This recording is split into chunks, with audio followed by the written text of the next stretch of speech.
안녕하세요. 안녕하세요. 네. 오늘 아브라함 말씀, 네. 그 인물별로 이렇게 말씀을 전하는 게 익숙하지가 않아가지고 좀 이렇게 읽는 데만 좀 이렇게 시간을 막 일주일 막 넘게 쓰고 막 그랬었습니다. 창세기 11장부터 25장까지 읽고 또 아브라함이 나오는 데가 얼마나 많은지 신약 성경에도 많이 인용이 되고 그런 것들을 묵상할 때 이렇게 좋으면서도 이게 무슨 말을 해야 할까, 그 아브라함 삶을 전반적으로 말하는 건 좀 어려운 것 같고, 또 하나를 딱 정하자니 그것도 이렇게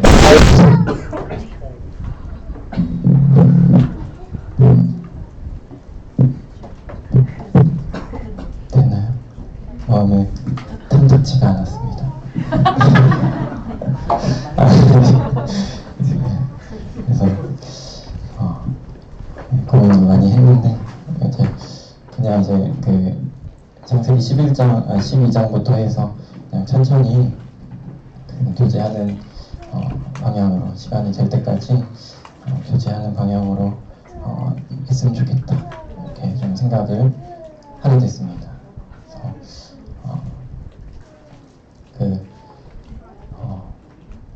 사실 이제 세아가 나이를 들면서 이제 말을 끼를 알아들어가지고 잘 말을 점점 안 들어요. 물론 이제 더 잘 듣는 부분도 있는데, 원하는 거 잘 듣고, 제가 이제 벨트를 자주 찾고 안경을 자주 찾는데 그런 것들 찾아오라 그러면 잘 찾아옵니다. 근데 이제 뭐 장난감을 정리해라, 이렇게 그런 류의 밥을 좀 이렇게 알아서 잘 먹어라, 뭐 이런 이야기들에는 요즘에는 그냥 못 들은 척을 하더라고요. 이렇게 계속 딴 데를 봐요. 대답해야지 그러면 딴 데 보면서 막 이러고 그러고 행동은 안 하고, 그래가지고 최근에 또 한번 혼난 적이 있는데 눈치가 보이네요. 형님들은 이렇게 자녀 이야기를 잘 안 하시더라고요. 가족 얘기들을. 그래서 왜 안 하지 했는데 뭔지 알 것 같아요. 근데 이제 그 유튜브, 이제 책으로 공부를 하진 않는데 가끔씩 유튜브에 이제 전문가들이 뜨면 이제 그런 것들을 이렇게 보곤 하는데, 어떤 이제 아들 전문가라고 하는 사람이 이야기하기를, 부모가 꾸준히 선하고 공정한 재판관이다 라는 사실을 꾸준히 인지하게 하면은 아들들도 점점 말을 잘 듣게 된다고. 근데 지금 부모들은 그런 거를 잘 못한다고. 공정하지가 않거나 선하지가 않은 뭔가 그런 것들을 이야기하더라고요. 그래서 아브라함의 여정을 딱 보는데, 아브라함이 순종을 잘 합니다. 근데 때로는 넘어질 때도 있고, 그 여정을 이렇게 보면은 순종을 잘했냐 못했냐 뭐 이런 것을 물론 우리가 다루겠지만은, 뭔가 하나님을 점차 선하시다, 또 공정하시다, 하나님이 나를 사랑하신다, 이런 어떤 하나님의 속성들을 조금씩 알게 되는 과정을 보여주는 것 같습니다. 아브라함을 준비하면서 저 개인적으로 많이 유익이 됐습니다. 제가 묵상한 아브라함의 삶은 선택의 연속이었어요. 어쩌면 아브라함이 계속해서 하나님이 계속해서 아브라함에게 너는 약속을 붙드느냐, 내가 한 약속을 잘 붙들고 있느냐, 너는 나 여호와 하나님을 의지하느냐, 이런 질문들을 계속해서 정말 끊임없이, 사실 뭐 끊임없이라고 해도 우리가 보는 거는 그게 이제 그의 삶에서 이렇게 한정적인 것들이니까 이렇게 보여지는 거겠지만 계속해서 그런 어떤 질문을 던지시는 것만 같습니다. 그래서 동시에 이것들을 읽고 묵상하는 우리 스스로에게도 같은 질문을 하게 하신다고 여겨집니다. 아시다시피 그 노아의 홍수 이후에 그 바벨론이나요? 바벨론이 세워졌다가 하나님이 무너뜨리시고 또 시간이 지나서 하나님이 그 한 사람을 선택합니다. 그 사람이 오늘 우리가 한 주 동안 공부하셨죠? 묵상하셨을 거고 또 오늘 교제할 인물인 아브라함인데요. 하나님께서 그를 부르시는 그 시작점을 좀 이곳저곳에서 살펴보는 것으로 좀 시작을 하겠습니다.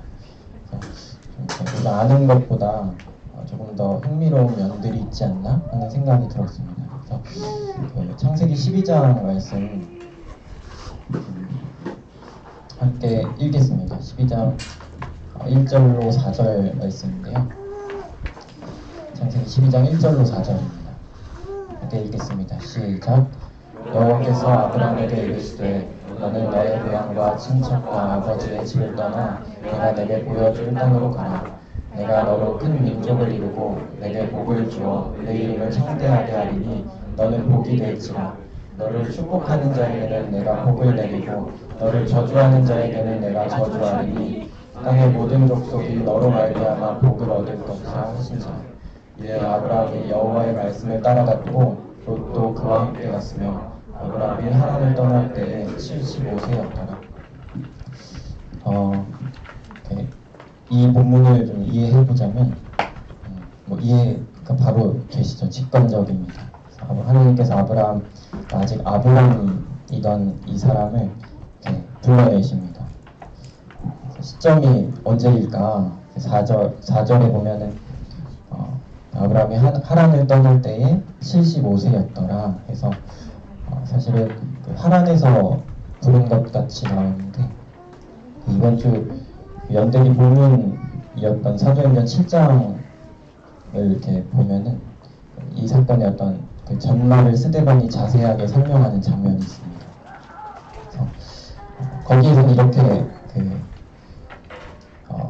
이렇게 나타나 있어요. 오늘 그 책에도 이렇게 거기 읽으라고 이렇게 되어 있었긴 한데 사도행전 7장 2절로 4절 말씀인데 오늘 좀 이렇게 말씀을 이곳저곳 펼 건데 제가 사실 PPT를 준비해 왔어야 되는데 죄송합니다.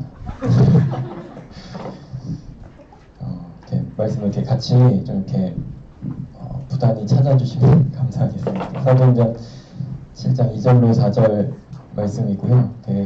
제가 읽겠습니다. 찾으셨나요? 스데반이 이르되 여러분 부형들이여 들으소서. 우리 조상 아브라함이 하란에 있기 전 메소포타미아에 있을 때에 영광의 하나님이 그에게 보여 이르시되 내 고향과 친척을 떠나 내가 내게 보일 땅으로 가라 하시니 아브라함이 갈대아 사람의 땅을 떠나 하란에 거하다가 그의 아버지가 죽음에 하나님이 그를 거기서 너희 지금 사는 이 땅으로 옮기셨느니라. 이 장면을 좀 이렇게 보면은 하나님이 사실은 그 아브라함이 우리에 있을 때 우리 사실 지도도 사실 PPT로 이렇게 보여드렸어야 했는데 그 책에 있거든요. 우르도 나오고 하란도 나옵니다. 책을 좀 이렇게 보시면은 그 아브라함이 우르에 있을 때 그 오른쪽 끝에 있죠. 우르에 있을 때 하나님께서 아브라함에게 말씀하신 거예요. 그래서 아브라함이 이렇게 아브라함에게 그런 어떤 음성이 들리고 그리고 나서 그 하란으로 떠납니다. 우르를 떠나서 하란으로 갔는데 이것은 그의 아버지 데라의 결정이었습니다. 창세기로 돌아와서 그 11장을 한번 보면은 창세기 11장 27절로 28절 말씀입니다. 데라의 족보는 이러하니라. 데라는 아브람과 나홀과 하란을 낳고 하라는 롯을 낳았으며 하라는 그 아비 데라보다 먼저 고향 갈대아인의 우르에서 죽었더라. 31절 말씀 보겠습니다.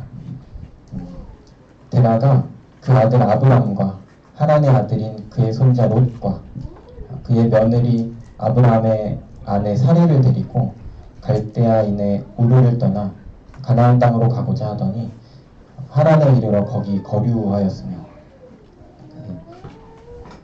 데라가 31절에 데라가 이렇게 나옵니다. 아브라함의 아버지 데라가 가족들을 데리고 그 가나안 땅으로 나아갑니다. 높은 확률로 제가 이제 사실 이런데 이제 상상의 영역이잖아요. 이렇게 창세기 읽으면 사실 이런 부분들이 좀 이렇게 재밌습니다. 상상의 영역들이 있어요. 그래서 아브라함이 아버지한테 가가지고 여호와 하나님이라는 분이 있다더라. 그러니까 하나님이 나를 부르셨다.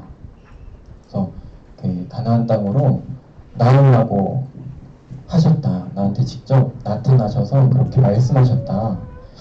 이렇게 그 아버지에게 전달했으리라고 생각되어집니다. 그리고 그것을 들은 그 아브라함의 그 아버지 데라는 가족들을 데리고 이동합니다. 그 가나안 땅으로 가고자 하더니 31절에 이렇게 나오죠.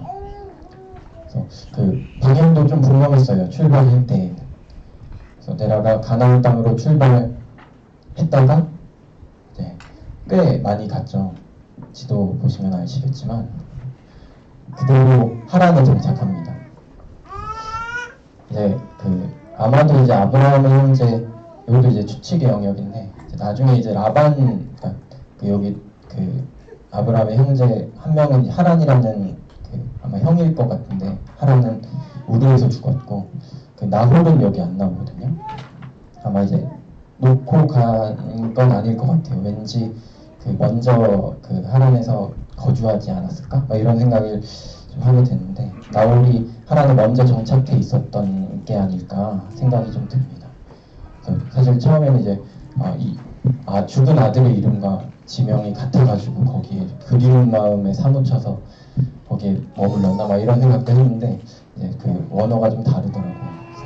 그건 아닌 것 같고 그래서 이유야 어쨌든 데라는 가나안 땅으로 가려다가 꽤 멀리 왔지만은 가나안 땅을 쳐다보지도 못하고 어떤 한 지역에 정착해 버립니다. 그래서 데라는 하나님의 약속을 직접 듣지 못하고 전해 들었잖아요.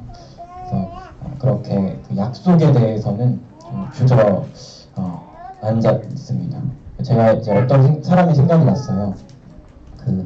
이제 주일마다 요한복음을 이렇게 교제를 하는데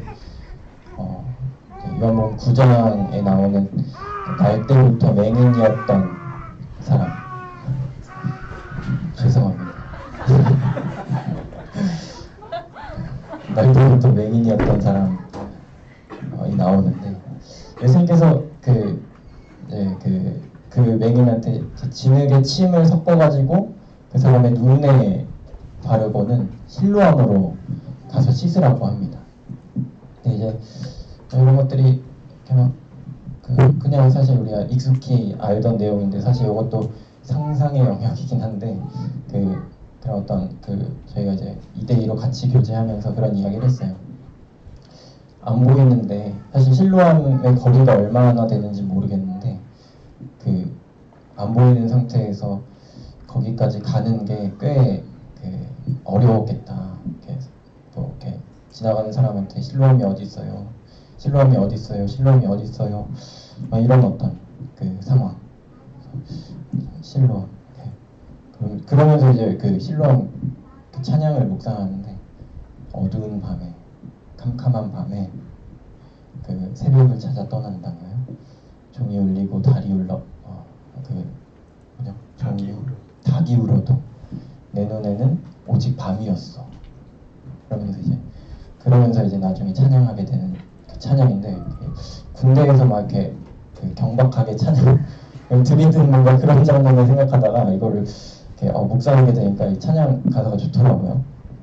그래서 홀로 보이지 않는데 실은 그 홀로 하나님의 약속을 보고 있는 그 믿음의 눈이 없이는 나아가지 못했을 그 어떤 그 맹인의 모습. 그래서 그는 이제 사실은 이제 주저앉을 수도 있었겠다. 그러나 그의 마음에 그 보이는 것들이 있었기 때문에 주저앉지 않고 나아가잖아요. 그리고 씻음을 받고 눈이 보이게 되고. 근데 이제 데라랑 좀 이렇게 반대편에 있는 사람처럼 보였습니다. 근데 이제 많은 사람들이 데라처럼 그 약속이 혹 잠깐 믿어졌다가도 가나안 땅으로 가고자 하더니 했지만 데라는 가나안 땅으로 가는 길 중간에 있는 그 하란에 정착합니다. 이것이 우리에게 어떤 짧은 메시지가 되는 것 같기도 했어요. 약속을 하나님으로부터 직접 들었는가? 하나님의 약속에 대한 나의 태도가 어떠한가? 그 약속을 향해 뭔가 나아갈 때 혹 중간에서 주저앉아 있지는 않은가? 이런 어떤 생각들이 들면서 한 말씀이 생각이 났습니다. 빌립보서 말씀이에요. 빌립보서 말씀을 한번 찾아주시면 감사하겠습니다.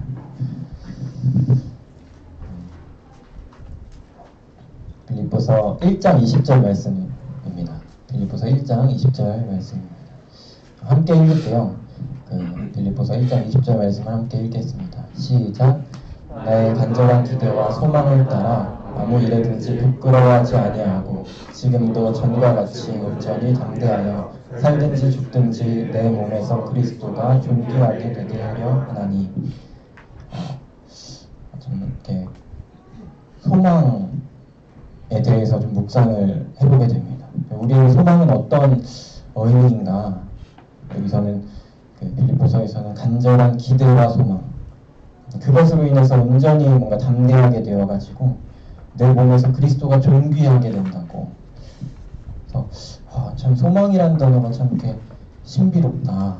소망이라는 단어는 꽤나 정적인데 소망을 가진 사람들은 이렇게나 적극적이다. 참 적극적이다. 이런 생각을 좀 해보게 됐습니다. 아브라함도 사실은 그랬던 것 같아요. 아브라함도 그랬습니다. 사도행전 7장 아까 읽은 말씀에 그 아버지가 죽음에 하면서 죽어서야 비로소 그가 약속을 그 마음에 품고 이제 그 약속의 땅으로 갑니다. 그래서 그 아버지가 죽을 때까지 기다리는 것 같아요. 그래서 막 그 아버지 빨리 죽었으면 이거는 좀 아닌 것 같고, 아버지의 죽음을 막 바란다기보다는 그 약속으로 나아갈 수 있을 때를 좀 기다렸지 않나. 그래서 예전에 우리 그 청년의 산 모치님이 되게 자주 말하는 것 같은데 간증을 해주셨었는데, 뭔가 이제 결혼하기 전에 그 교회 나가는 것을 약속을 받고 결혼했는데 시어머님의 반대로 못 나가셨다고 하셨던 것 같아요. 그래서 시어머님이 죽을 때까지 좀 기다렸다고. 이제 그리고 이제 또 정확히 이게 누가 말했는지 기억이 안 나는데 언젠가 들었던 이야기 중에 좀 이렇게 제 마음에 남은 이야기가 있었어요. 성도 두 분이 그 결혼 분별이 끝났어요. 근데 그 한쪽이 이제 부모님이 반대를 하셨대요. 그래서 어떻게 할까? 우리가 이대로 헤어져야 할까? 근데 그 두 분의 마음에 기다리자. 결혼을 안 하고 허락해 주실 때까지, 혹은 돌아가실 때까지 기다리기로 하셨다고. 그래서 뭐 정확히 결론이 어떻게 되는지 모르겠어요. 근데 그 믿음이 참 멋지다 이런 생각을 했습니다. 옛날 분이었어요.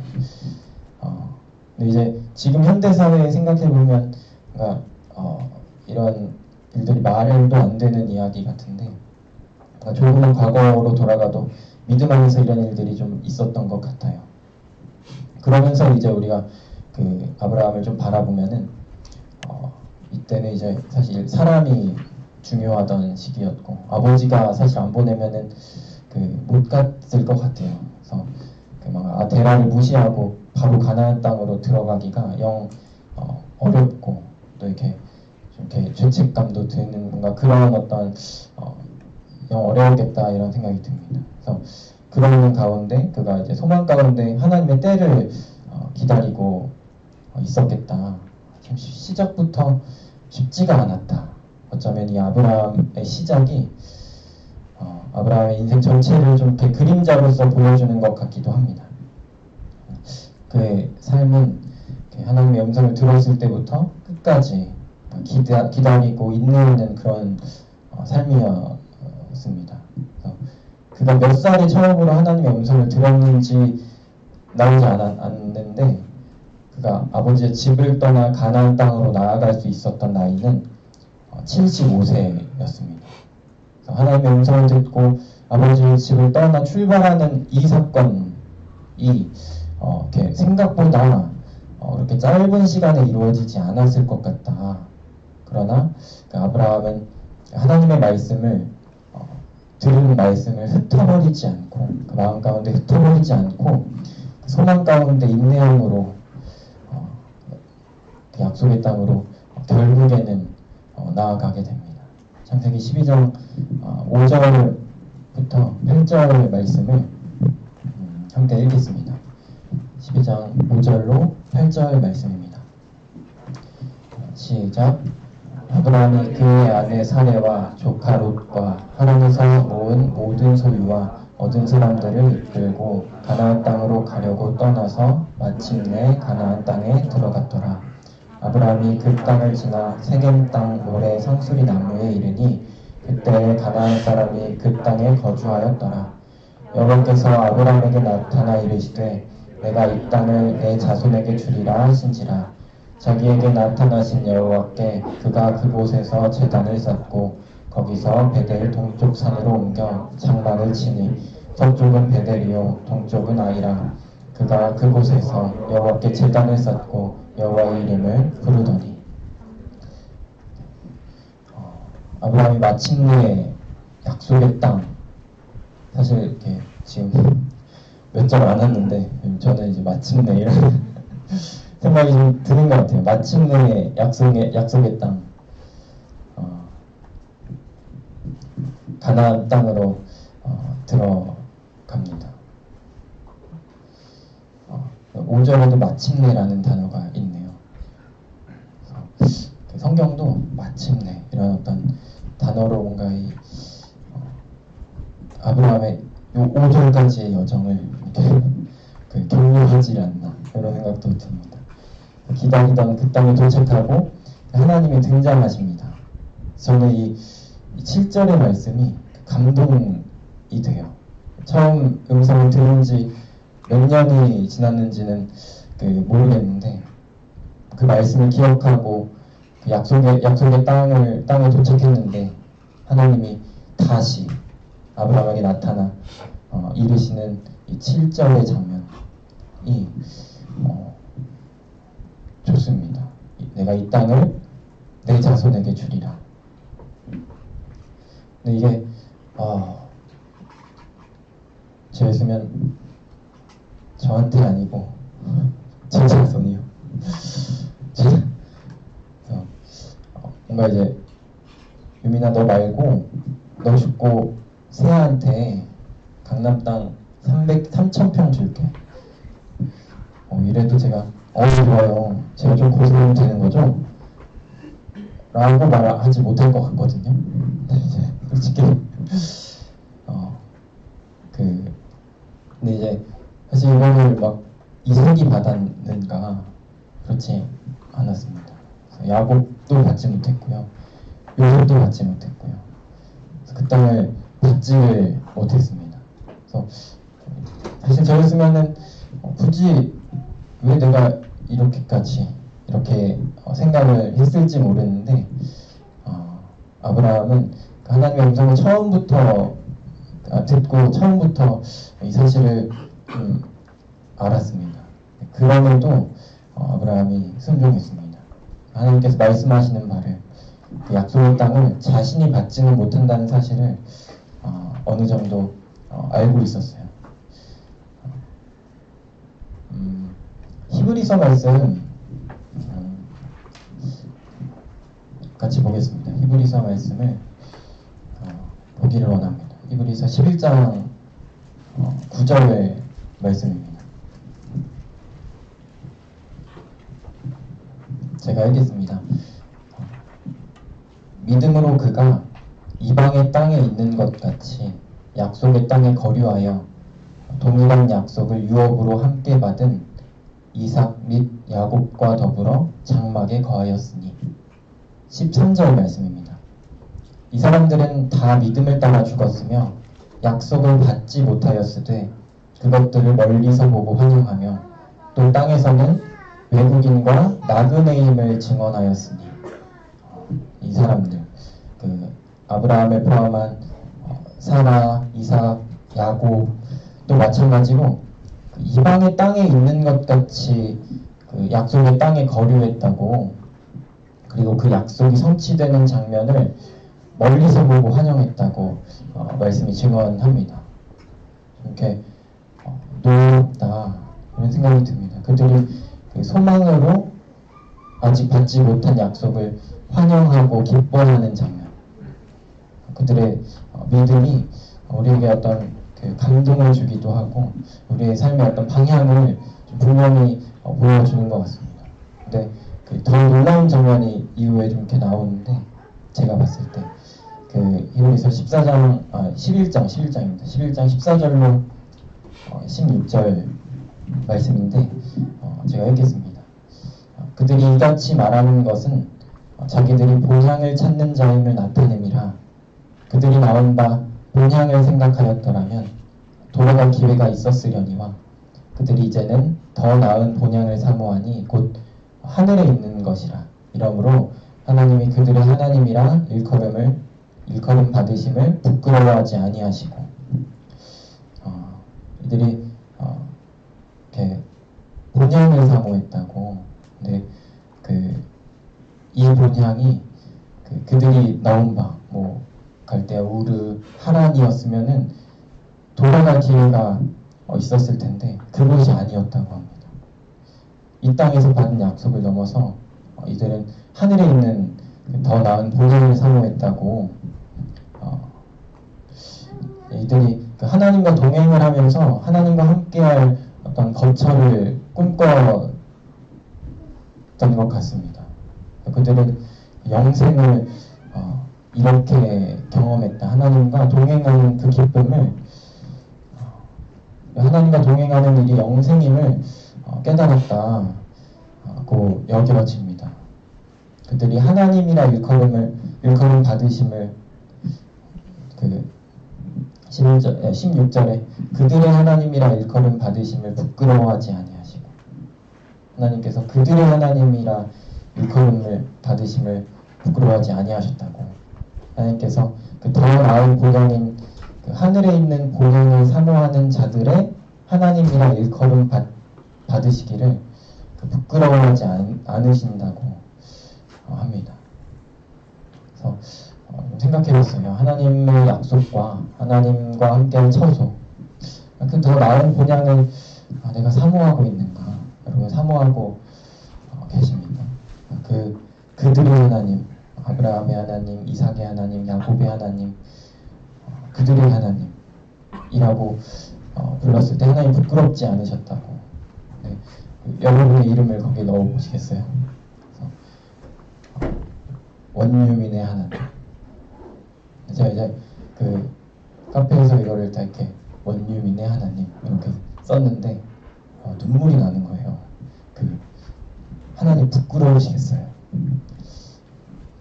이런 어떤 마음들이 들었습니다. 그래서 하나님 저희 돈을 못 부르겠습니다. 이제 막 이런 어떤 마음들이 좀 들었어요.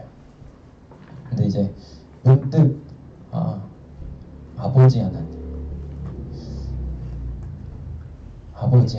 이런 어떤 호칭이 문득 이제 제 마음에 떠올랐어요.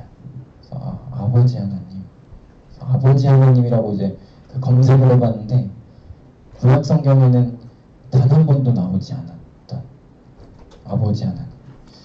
그래서 아빠 아버지 제 은혜가 됐습니다.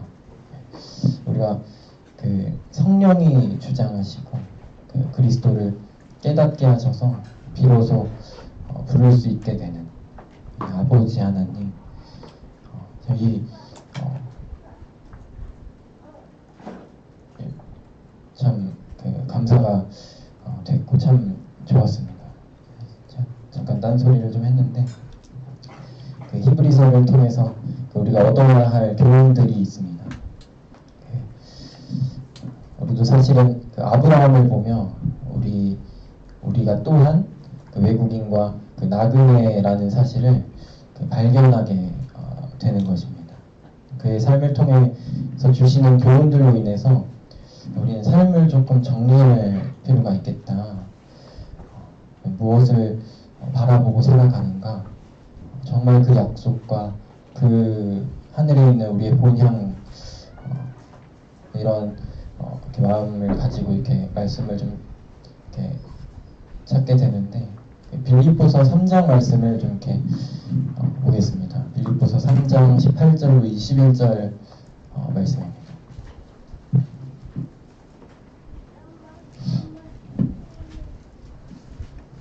제가 빠르게 읽겠습니다.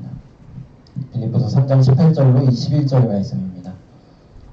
내가 여러 번 너희에게 말하였거니와 이제도 눈물을 흘리며 말하노니 여러 사람들이 그리스도의 십자가의 원수로 행하느니라. 그들의 마침은 멸망이요 그들의 신은 배요 그들의 영광은 그들의 부끄러움에 있고 땅의 일을 생각하는 자라. 그러나 우리의 시민권은 하늘에 있는지라 거기로부터 구원하는 자 곧 주 예수 그리스도를 기다리노니 그는 만물을 자기에게 복종하게 하실 수 있는 자의 역사로 우리의 낮은 몸을 자기 영광의 몸의 형체와 같이 변하게 하시리라. 여러 사람들이 자기 배, 이렇게 먹을 것, 돈, 이런 것들을 하나님으로 삼고 신으로 삼고 실은 부끄러워해야 할 것을 영광으로 생각하면서 기뻐하고 이 땅에서 영원히 살 것처럼 땅을 바라보며 살아간다고. 그 사람들이 그리스도의 십자가의 원수라고.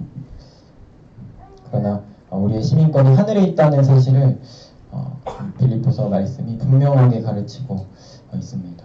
그래서 이 땅에서 우리의 위치는 나그네이다, 외국인이다. 우리가 아브라함과 똑같은 약속을 기다리지는 않지만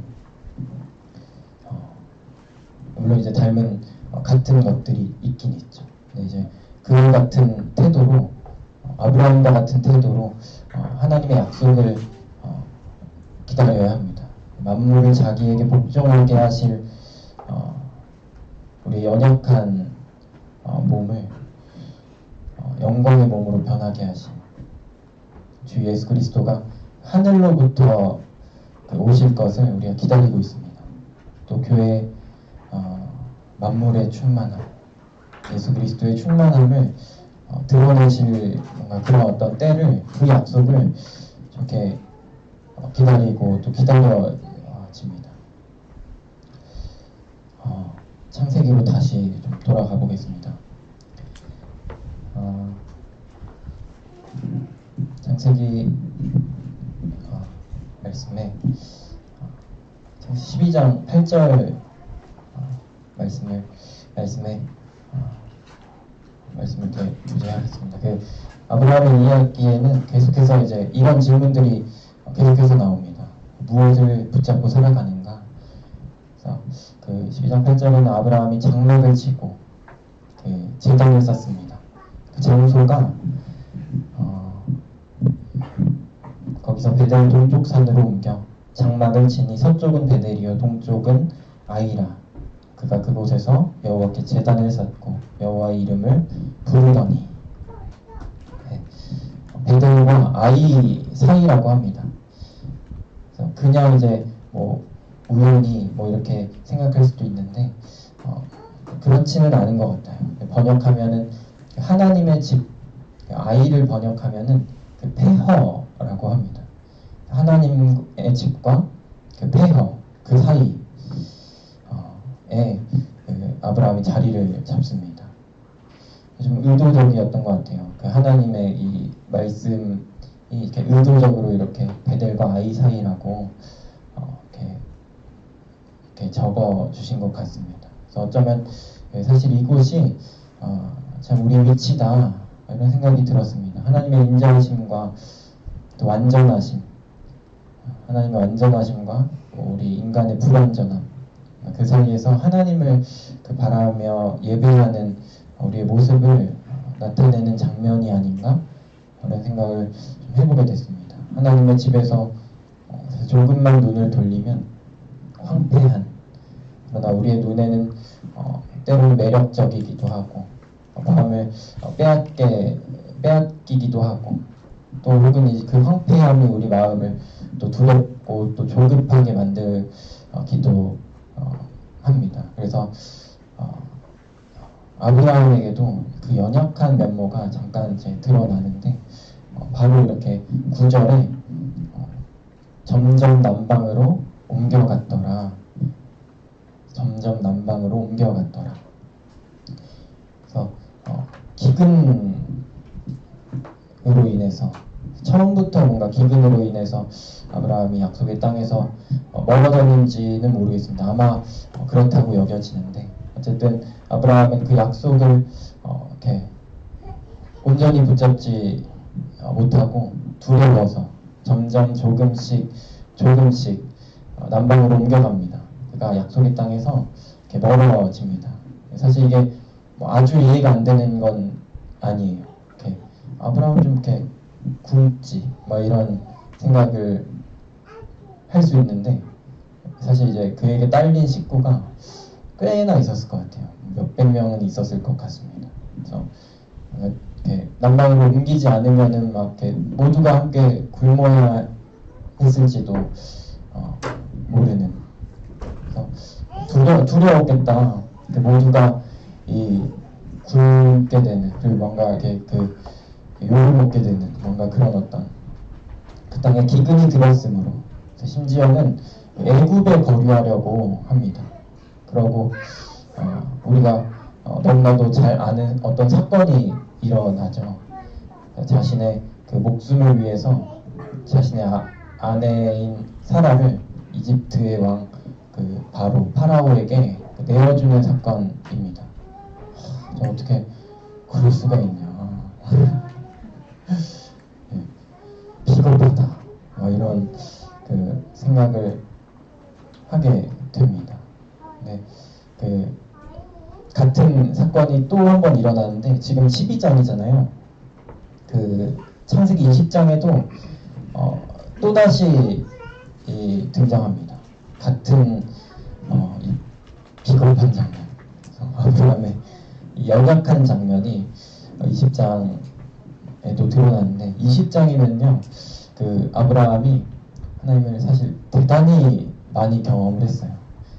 아브라함이 포로된 조카 롯을 구하고 하나님의 제사장 멜기세덱을 만나고, 또 할례로 하나님과 언약하고, 또 이렇게 좀 어렵지만 횃불 언약이라고 하나님께서 이렇게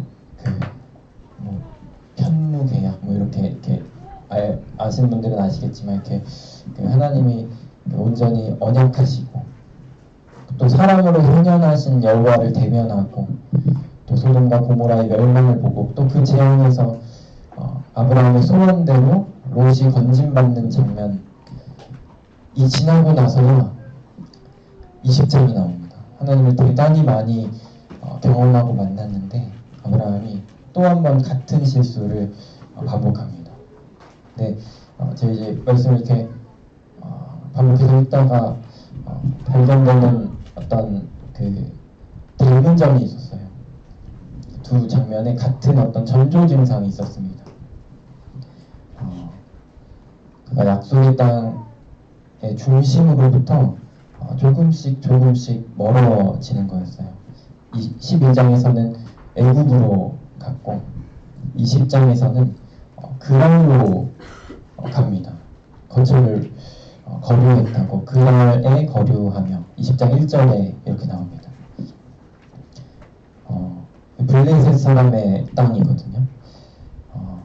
그래서 애굽보다는 조금 나았던 것 같아요. 그랄은 조금 더 나은 선택이었던 것 같아요. 근데 이 땅이 하나님께서 약속하신 땅인지 아닌지 좀 애매했어요. 사실 그 블레셋 그 족속, 이 지역은 사실 계속해서 이 애매한 지역이거든요. 성경에서 되게 이제 회색지대입니다. 그래서 그 하나님께서 그 창세기 15장에서 그 이 약속을 조금 더 디테일하게 그 말씀하세요. 내가 이 족속, 이 족속, 이 족속, 이 족속을 의 땅을 너에게 주겠다 이렇게 말씀하시고 또 이제 그 전에 애굽 강에서부터 큰 강 유브라데까지 내 자손에게 주겠다 이렇게 좀 디테일하게 설정을 다시 합니다. 사실 그 아브라함은 그 전에는 그 가나안 족속의 땅만인 줄 알았을 것 같아요. 근데 15장에서부터는 좀 이렇게 범위가 좀 넓어졌구나 이렇게 생각했을 것 같아요. 근데 이 15장 19절부터 나오는 뭐 겐 족속, 그리스 족속, 간몬 족속 막 이렇게 나오는데 이 블레셋 족속은 없었어요. 그래가지고 이렇게 좀 애매하다 이런 생각을 했던 것 같아요. 여기는 괜찮겠죠? 이렇게 생각했을지도 모르겠어요. 그래서 근데 이제 결국 그 땅은 애굽은 아니지만 뭔가 나중에 이제 12지파에게 이렇게 나눠줄 때 보면은 이 땅은 좀 이렇게 정복을 하지 못했거든요. 근데 이제 이 하나님이 약속하지 않으신 거는 아닌 것 같고 그 어떤 영적인 상태 그리고 불순종하는 어떤 신앙 상태 그런 일들 때문에 좀 이렇게 그 지역이 계속해서 회색지대로 남게 되고 나중에 이제 사울 이후에서야 이제 그 목속이 되는 것 같습니다. 그래서 애굽은 아니지만 가나안 땅도 아닌 그 경계에서 나중에 이삭에게 하신 것처럼 하나님이 그곳으로 가라고 명하신 게 아니라면 이게 이제 하나님의 약속에 거하는 어떤 땅은 아닌 것 같다는 생각이 들었습니다. 그래서 이렇게 연약함이 드러나기 전에 전조 증상들, 그 약속의 땅에서 계속해서 이제 멀어지는 그런 어떤 장면들을 볼 때 좀 이렇게 경계가 되는 어떤 마음들도 좀 들었습니다. 요셉은 사실 그 애굽에만 있었잖아요. 거의. 근데 이제 요셉은 하나님의 계획과 그 뜻 안에 살면서 애굽에서 이렇게 계속 거주했는데 요셉도 하나님께서 그 땅을 주시겠다는 약속을 대단히 사실은 고려했습니다. 창세기 50장 25절에 희한한 장면이 나오는데 제가 그냥 읽어드릴게요. 요셉이 또 이스라엘 자손에게 맹세시켜 이르기를 하나님이 반드시 당신들을 돌보시리니 당신들은 여기서 내 해골을 메고 올라가겠다 하라 하였더라. 그래서 이게 무슨 말이냐면 나 죽고 나서 내 유골을 같이 가나안 땅에 가져와라. 이런 어떤 히브리서에서도 이 요셉의 믿음이 나옵니다. 할 정도로 하나님의 약속이 요셉에게는 사무치게 사무가 됐던 거예요. 그래서 약속에 대한 태도가 참 아름답다. 오늘 우리에게 남게 되는 질문들이 참 이런 것들인 것 같습니다. 회색지대 그 아래 서 있는가, 혹은 완전히 애굽으로 우리가 피신해 있는가. 사실 개청년들이 토요일 이 시간에 여기에서 말씀을 듣는다는 것만으로 뭐 다 판단할 수는 없지만 이 약속에 대한 태도가 좋다 뭔가 여겨지기도 하는 것 같습니다. 그런데 우리가 언제 어떤 두려움을 만나서 약속을 잊게 될지 모르겠습니다. 지금 한번 고민해봤으면 좋겠어요. 우리가 약속을 잊었을 때 어디로 피신하는지. 어떤 삶의 모양이 이렇게 드러나는지. 저는 이제 쓰지 않아가지고 이제 말할지 말지 고민되는데 제가 지금 육아휴직 중이에요. 한 달이 남았는데 육아휴직을 하자마자 뭐 했는지 아세요? 플레이스테이션 5를 샀습니다. 그래서 막 하루에 아주 대박. 저는 그곳으로 피신을 뭐 죄는 아니잖아요. 뭔가 네, 그날이죠. 네. 아주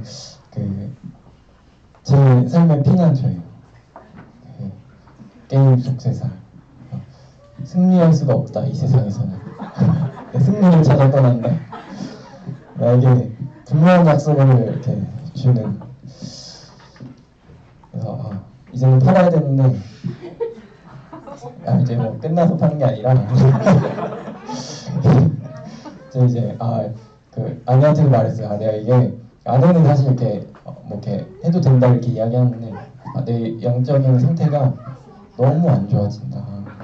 이렇게 안 좋아진다기보다 안 좋아지면 거기로 가는 것 같아요. 그래서 그 장소를 좀 이렇게 없애고 이렇게 내가 그곳을 찾을 때에 내가 지금 불안하구나, 하나님의 선하심을 이렇게 믿지 못하고 있구나, 이런 어떤 묵상을 좀 해보게 됩니다. 지금 사실은 고민해야 그때 내가 그걸로 가자 혹은 애굽으로 가자 하는 이 마음이 들 때 좀 돌아오기가 안 갈 수 있는 그런 어떤 수월한 면이 있다고 여겨집니다. 그래서 아마도 이제 아브라함이 블레셋 사람의 땅 그랄로 이동한 이유도 애굽으로 갔던 이유와 크게 다르지 않았을 것 같아요. 성경에 나타나 있지는 않고 세 가지를 보통 이야기하는데 마찬가지로 기근이 있고요. 너무 많아진 물이, 또 마지막으로는 헤브론의 해쪽 속의 위협, 이렇게 세 가지를 이렇게 제안을 하더라고요. 어찌되었든 그가 이제 하나님을 의지하지 못했고 그때 나타났던 증상이 약속의 땅에서 벗어나는 것이었습니다. 약속을 더 이상 생각하지 못하고 하나님의 약속보다 더 중요해진 생계, 뭔가 이제 살아내는 것. 그때마다 아브라함에게 사람을 하나님보다 두려워하는 장면이 사라를 왕들에게 내어주는 식으로 나타납니다. 애굽에서도 사람을 두려워함으로 내어주고 그랄에 가서도 그랄의 왕에게 또 같은 실수를 반복합니다. 근데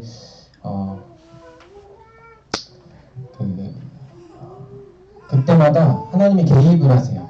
연약해진 순간마다 하나님이 임재하십니다. 애굽의 왕 바로의 집에 재앙을 내리시고 그랄의 왕 아비멜렉에게 현몽하셔서 사람을 지키시고 하나님이 이루시겠다고 약속하신 언약을 자신의 손으로 다시 붙드십니다. 그리고 다시금 아브라함을 약속의 땅인 헤브론으로 또 브엘세바로 인도하여 내십니다. 사실 아브라함의 이야기를 쭉 읽어 나가면 묵상하게 되는 것 중에 하나는 아브라함이 참 훌륭하다. 근데 실은 하나님이 참 신실하시다. 이게 좀 미련한 인생인데 참 애쓰시는구나, 이런 생각이 좀 듭니다. 사라는 이삭에 대한 하나님의 약속을 속으로 비웃었어요. 아브라함도 같은 약속을 듣고 이런 말을 합니다. 저는 정말 버릇없다라고 생각을 했는데 이스마엘이나 하나님 앞에 살기를 원합니다, 이렇게 말을 해요. 이스마엘이나. 그래서 이런 말을 한다고. 근데 하나님께서 이제 이렇게 온유하게 지나가 주시는데 결국에는 그 하나님이 약속하시고 그 하나님이 다루어 가시고 하나님이 이루시는구나 하는 사실을 좀 이렇게 발견하게 됩니다. 이렇게 그 다루시고 나서야 이삭을 주시고 그 이삭을 다시 나에게 줄 수 있겠냐고 물어보십니다. 믿을 만한 일들을 이렇게 다 보여주시고 나서 요청하시는 것만 같습니다. 아브라함의 믿음인데 선하신 하나님이 사실 거저주신 은혜라는 생각도 동시에 좀 듭니다. 아브라함이 우리의 조상이 된다고 신약 성경에서 그 거듭거듭 이야기하는데 아브라함이 우리의 조상이 되는 것은 바로 이 지점인 것 같아요. 좀 일방적입니다. 우리가 약속에 대해서 좀 올바로 이해하고 그것을 이렇게 잘 붙들어냅시다 라고 하는 어떤 이런 교훈도 이렇게 말씀을 좀 드렸지만 그런 것들이 좀 필요하지만 동시에 우리 연약함 그 나라에 계신 그 약속을 이루셨고 또 이루실 그 선하시고 온전하신 하나님을 신뢰하고 또 적극적인 소망 가운데 하나님을 바라자는 메시지로 오늘 말씀을 좀 정리할 수 있을 것 같습니다. 기도하고 마치겠습니다.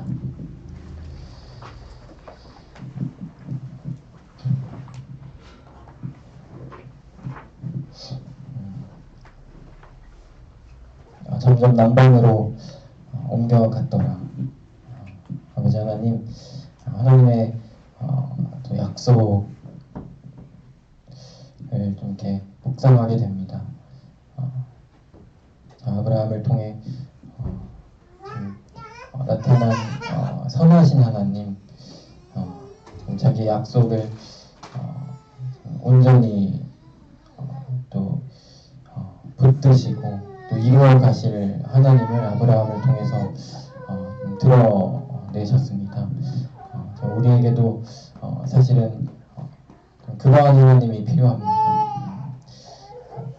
내가 잘해서 뭔가를 좀 칭찬을 받으려고 하는 마음이 있지만 하나님을 온전히 신뢰하는 마음이 우리를 선한 길로 또 아름다운 길로 그 본연을 사모하는 마음으로 인도해 나갑니다. 참 이런 또 은혜를 주셔서 또 우리의 삶에 좀 애쓰셔서 감사합니다. 하나님의 성실함을 좀 묵상하게 됩니다.